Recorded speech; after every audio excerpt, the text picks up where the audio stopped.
लक्ष्मीच्या पावलांनी या मालिकेच्या येणाऱ्या भागामध्ये स्वामीनाथननी त्यांचा निर्णय सांगून टाकलेला असतो. म्हणजे जर तुमची जुनी डिझायनर काम करत नसेल तर मी ही डील पुढे चालवणार नाही. आधीच्याच डिझायनरकडून डिझाईन्स पाहिजेत. तेव्हा चांदेकरांना मोठा धक्का बसलेला असतो आणि आता त्यांना कलाची किंमत समजण्याची वेळ आलेली असते. अद्वैतला तर कलाची किंमत समजलेली असते, परंतु सरोजचा माज आणखीनही उतरत नसतो आणि त्यामध्ये भर घालायला रोहिणी असते. सगळे निघून गेल्यावरती कला ही अद्वैतकडे एकटक पाहत असते, परंतु अद्वैत मान खाली घालतो.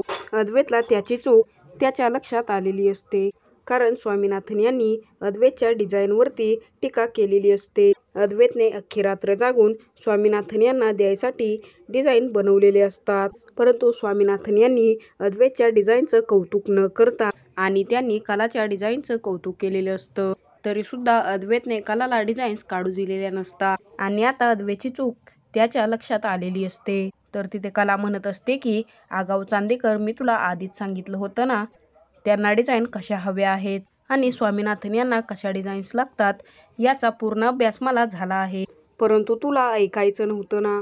आता तू बघच मी तुला कसं वटणीवरती आणते. असा कला विचार करते. तर आता त्यानंतर इकडे राहुल चिडलेला असतो आणि तो रोहिणीला म्हणत असतो की मॉम, हे सर्व काही काय घडून बसलं आहे. मॉम, तू तर म्हणाली होतीस ना या कलामुळे स्वामीनाथन यांची डील हातातून जाईल. जर ही डील हातातून गेली तर अद्वैत मामी कलाला काही घरातच ठेवणार नाहीत आणि तिला हाकलून देतील. दुसरी गोष्ट म्हणजे अद्वैतच्या हातून इतकी मोठी डील गेली आहे म्हटल्यावरती चांदेकरांची पूर्णपणे बदनामी होईल आणि बिझनेस हळूहळू डगमगायला लागेल. तेव्हा तिथे रोहिणी सांगायला लागते की जर एक प्लॅन फसला तरी माझ्याकडे दुसरा प्लॅन आधीचाच तयार असतो, हे तर तुला माहीतच आहे. तेव्हा राहुल म्हणतो, म्हणजे नक्की आता तू पुढे काय करणार आहेस. तेव्हा रोहिणी म्हणते की आता आपण फक्त एकच काम करायचं आहे. आपण सरोज वहिनीला त्या कलाकडून डिझाईन घेऊ द्यायच्या नाहीयेत. अद्वैतला जर मजबुरी असली तर सरोज वहिनीने जर होकार दिला नाही तर मग अद्वैत डिझाईन घेणारच नाही. आता आपल्याला फक्त सरोज वहिनीला त्या कलाच्या डिझाईन घेण्यापासून अडवायचं आहे. ते कसं करायचं माझं मी बघते. असं म्हणत आता कारस्थानी रोहिणी सरोजकडे जाते आणि ती सरोजच्या मनात कलाबद्दल विष पेरण्याचं काम करत असते. सरोजला चांदेकरांची जुनी डिझायनर कला आहे हे माहीत असल्यामुळे सरोज खूप चिडलेली असते, परंतु स्वामीनाथन यांना कलाच्याच डिझाईन पाहिजे हे कळल्यावरती सरोजचा राग तर आणखीनच वाढतो. तर तिथे सरोज रोहिणीला म्हणत असते की हे बघ रोहिणी, मी जर आता तुला बोलत बसले तर माझा काय फायदा आहे आणि मला तुझ्याशी बोलण्यात काहीच इंटरेस्ट नाहीये. तेव्हा रोहिणी म्हणते, सरोज वहिनी, मी जे सांगत आहे तू ते ऐकून तरी घे. आपली जुनी डिझायनर कलाच आहे हे तुला फक्त माझ्यामुळेच कळालं आहे ना. आणि आता तूच बघ ना, स्वामीनाथन यांनी खूप मोठी मागणी तुझ्यासमोर आणि अद्वैतच्या समोर ठेवली आहे, परंतु मला तर वाटत नाही की आता ती कला स्वतःहून डिझाईन देईल, कारण तिने अद्वैतच्या तोंडावरती खूप तोऱ्याने सांगितलं होतं ना की ती काम करणार आहे, परंतु अद्वैतला डिझाईन देणार नाही. तेव्हा तिथे सरोज म्हणते की हे बघ रोहिणी, मला त्या मुलीचा आधीच खूप राग आला आहे. हे सर्व तिच्यामुळेच घडत आहे. जर आमची डिझायनर फायनल झाली असती आणि त्या सानिकाचा मूर्खपणा इथे जर नडला नसता तर स्वामीनाथन यांनी त्या डिझाईन्सची मागणी केलीच नसती. तर तिथे रोहिणी आता आगीमध्ये तेल ओतण्याचं काम करते. ती म्हणते, सरोज वहिनी, मला तर वाटते की आबा हे नेहमीच कलाच्या पाठीशी असतात. ते उलट कलाचं कौतुक करत होते. ते सांगत होते ना, कला आपल्या डिझाईन करत आहे. स्वामीनाथनची एवढी मोठी डील अद्वैतमुळे नाही, अद्वैतच्या मेहनतीमुळे नाही, तर त्या कलाच्या डिझाईनमुळे मिळाली आहे. मग मला असं वाटतंय की आबांनी स्वामीनाथन यांना सांगून कलाच्या डिझाईन घ्यायच्या, फक्त कलाच्याच डिझाईन घ्यायच्या अशी तर मागणी केली नसेल ना. तेव्हा तिथे मूर्खासारखं सरोज आता रोहिणीच्या जाळ्यामध्ये अडकत असते आणि सरोज म्हणते की असं होऊ शकतं का, आणि तसंही आबा नेहमीच कलाच्या पाठीशी असतात, परंतु आबा असं करणं शक्यच नाहीये. एका बाजूने सरोज आता चांगल्या गोष्टीचा विचार करत असते आणि दुसऱ्या बाजूने ती रोहिणीच्या बोलण्याचा. तर इकडे कला मात्र खूप खुश असते आणि कला वाटच बघत असते की कधी एकदा अद्वैत तिच्या समोर येतो आणि डिझाईनची मागणी करतो. कलाला अद्वैतचा मात जिरवायचा असतो. अद्वैतला चांगलीच अद्दल घडवायची असते. अद्वैत कलापुढे खूप इगो दाखवत असतो. तर अद्वैत आता रात्रभर विचार करतो. कलासमोर हात जोडण्याची पाळी आता अद्वैत समोर आलेली असते आणि अद्वैतकडे दुसरा पर्याय सुद्धा नसतो.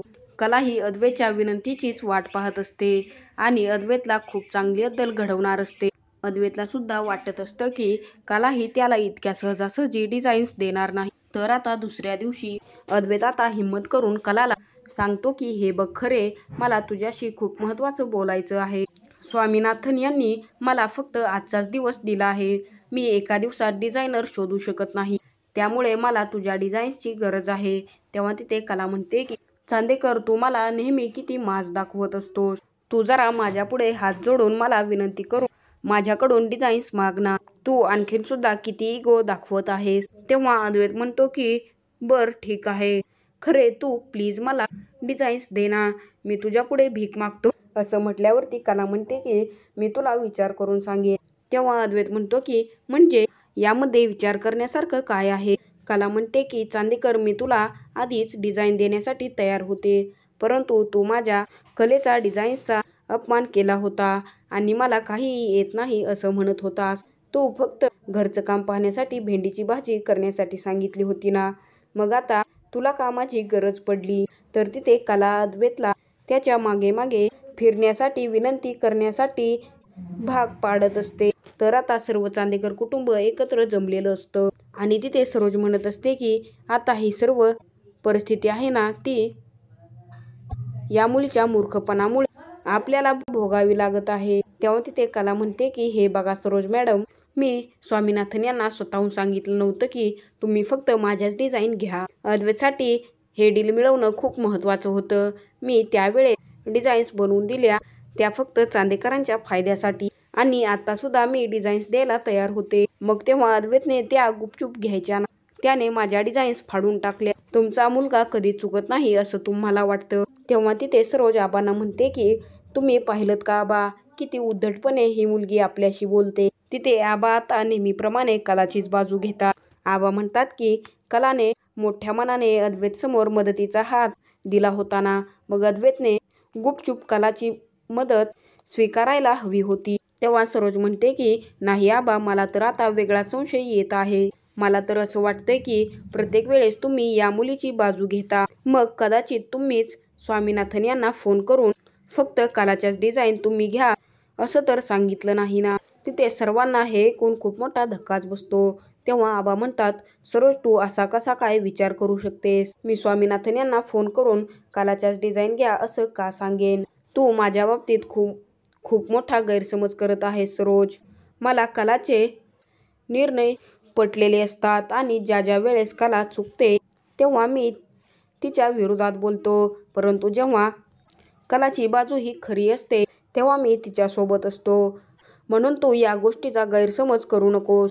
माझं फक्त एवढंच म्हणणं असतं की कला ही आपल्या घरची लक्ष्मी आहे आणि तुम्ही घरच्या लक्ष्मीचा असा अपमान करू नका. कला ही डिझायनर आहे हे मला सुद्धा तुम्हाला जेव्हा कळलं तेव्हाच कळलं ना.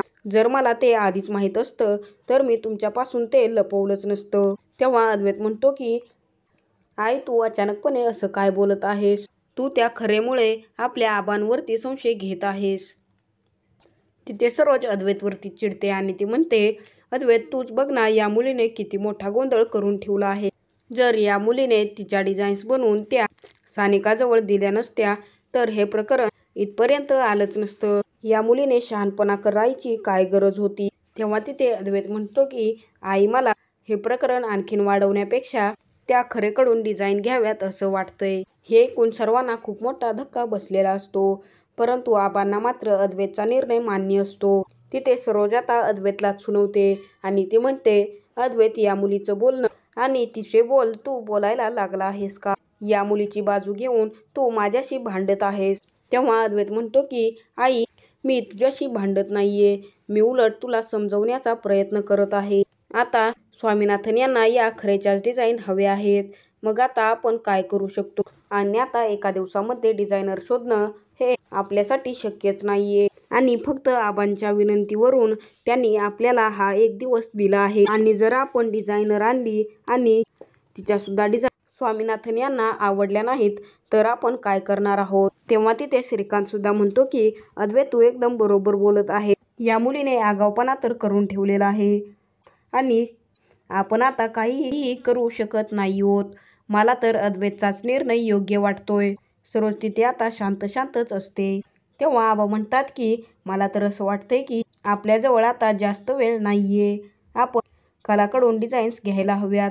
कला तुला काय वाटतंय? तेव्हा कला म्हणते आबा मी डिझाईन्स द्यायला तर तयारच आहे. मी आधीपासून अद्वैतला सांगत होते की अद्वैत मी दिलेल्या डिझाईन्स तू गुपचूप स्वामीनाथन यांना दे. परंतु त्या डिझाईन्स घ्यायच्या नव्हत्या. त्यामध्ये मी काय करू शकते आणि स्वामीनाथन यांना कशा डिझाईन्स लागतात हे मला पूर्णपणे समजलं आहे. जर अद्वैतला आणि सरोज मॅमला मान्य असेल तर मी थोड्या वेळात सुद्धा डिझाईन्स बनवून देऊ शकते.